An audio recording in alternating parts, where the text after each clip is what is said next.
So, you set tongues a-wagging last week by showing footage of you somewhat in the studio, Caleb Shomo. How's life going? It's good, man. Been working a lot, just getting this record going, and I don't know. I just have a lot of songs now. I've been starting to track drums, started doing some mixing. It's all like really coming together, man. It's cool. So, like, this is a fascinating time to be asking you this because I don't know if everybody knows this, but like you isolate to make your records anyway. Like Beartooth albums are made by you. Yeah. This is isolation within isolation. Has the current world climate been affecting music, or was this done beforehand? Where are we at as far as that's concerned? So I worked on a lot of this album on the road, a whole lot of this record. And I mean, we honestly could not have been luckier with kind of the way our record cycle laid out. And I mean, the Disease tour in Europe was our last tour of the cycle, and that finished on March 6th, I believe. And then like next week, everything got shut down. So we already planned to kind of take most of this year off. Obviously, we planned on not taking it all off. Like we're probably going to have to, but yeah, so I had already worked on a ton of the record, just writing out on the road, brought a studio rig out there, and that was great. And when it first started, like the whole lockdown thing, I just kind of emotionally shut down for like a month, but then I just kind of like caught a second wind probably like 2 or 3 months ago, or probably like 2 months ago, and I've just been ripping through songs, and yeah, I mean it's pretty cool. I guess I'll say it on here because why not? But about a week ago, I sent kind of like my first like draft one of the record to the higher ups, and yeah, but I mean I'm still just gonna keep on writing. We got plenty of time, but record's going very, very well so far. Was there a moment that where you turned on that dime? If the first month was rough, like one of the things that I always feel close to you as an artist is that you really put your heart out there and you talk about like how one feels within themselves. If that first month was tough, I won't prod too much on that, but like the moment where things turned, what was there a specific moment, or was it just your mood elevated? Yeah, I mean it was just kind of like this thing clicked where, 'cause I mean at first I was just kind of emotionally like shut off when this whole lockdown thing happened. I was just like anybody else, just bummed out and confused and just trying to like fight through it. And then I don't know, just a switch kind of flipped, and I just was like, you know what, fuck this. I'm just gonna start working. And I like got down. I kind of like rebuilt my studio a little bit. I like did a bunch of soundproofing and got some new gear and just some stuff to try and like kind of get me in the mood to start writing again and like really start working. And after doing that, I just hit a stride, and yeah, just started busting out song after song.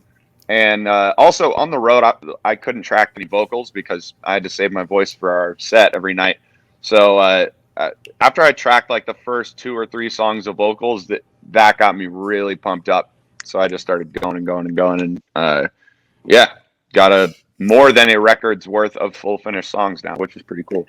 So, I guess inside making a record in this environment, like, I'll be honest with you, getting this show, I've been doing this show like 3-4 weeks, and I've found it like a real sanctuary away from the real world. Just being totally honest, like with everyone. Yeah. Like, have you found that in making the fourth Beartooth record?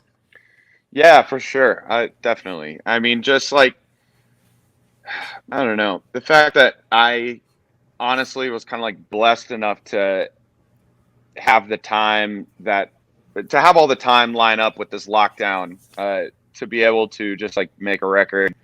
And the fact that, I kind of decided that on this album, I wanted to just go back to my roots of just like isolating myself in a basement and making an album, and not really doing the like travel and do a bunch of co-writing and all that. Just like trying to kind of capture some of that magic from the first record. So yeah, I mean, being able to just like have my own world down there, and I mean, it helps me not focus on the forced isolation when I'm just kind of like choosing to do it anyway. So I don't know, it's definitely helped out. I hear ya. So, like, I'm lucky enough to have been around all things Beartooth since the very beginning. Even before you got your record deal, I was playing your shit on the radio in the UK.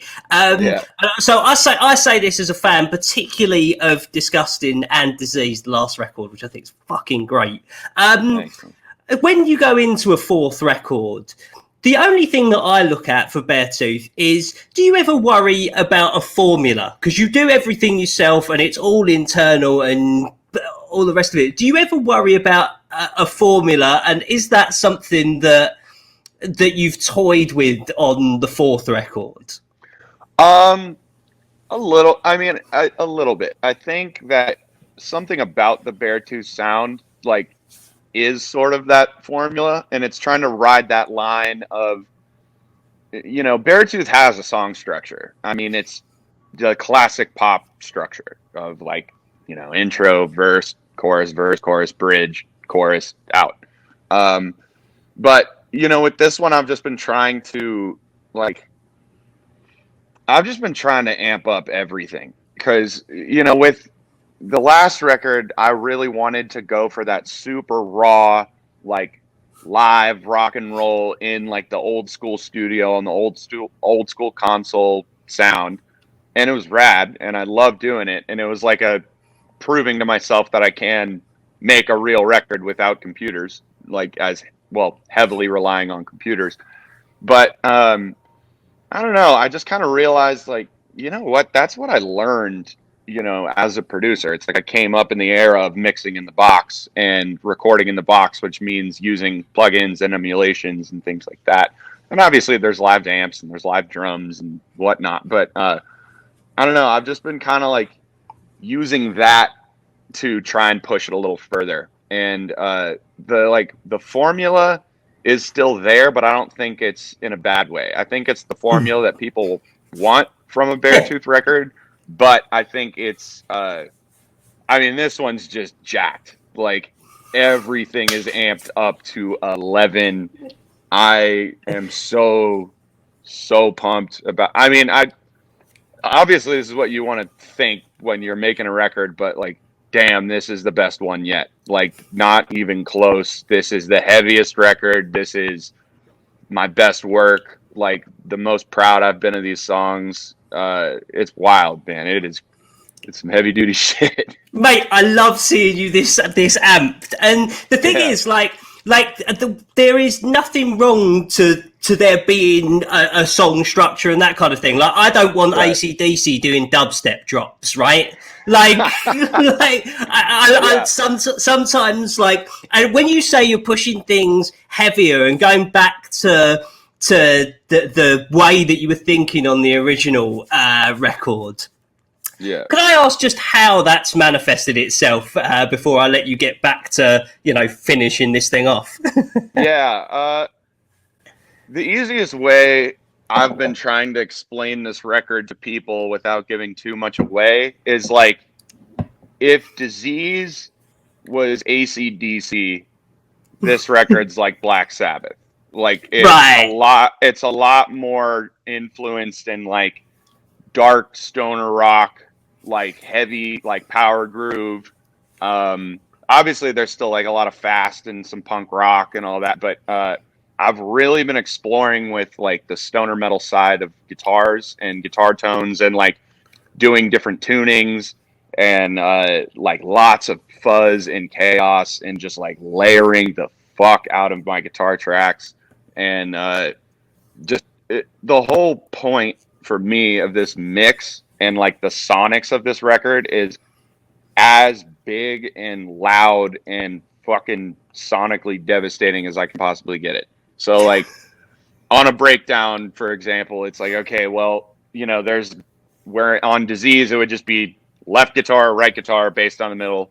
This is literally, I've done, like that little clip I posted is fucking, I think like 8 guitars, 3 bass tracks, like just trying to just experiment, just doing dumb stoner shit and just like trying my fucking best. But yeah, that's the goal, is just sonic devastation for sure. So, well, I hope I don't get anyone in trouble here, but I can kind of back this up because you were playing demos when I was in the room with you on the Motionless in White tour. So I will back you up, as I heard some devastating shit. Final question then. Are we likely to hear any new Beartooth in 2020? I know that it's like it's hard to predict any future at the moment, but yeah, right. I have to ask. I would say yes. I would say for sure. I mean, we got, again, like I said, we got so lucky with the timing of everything. And originally we were going to try and put the record out in 2020. I don't know if that's just going to be possible because like we had so many plans with tours and, you know, like this epic rollout that we don't want to take away from anybody. So we're definitely going to wait until we can do it right. And not just kind of like rush out a record and then nobody sees Beartooth for another year and a half because shit went south. But I would be shocked if there weren't at least like 1 single to 4 singles in 2020. If I was guessing, something in that range.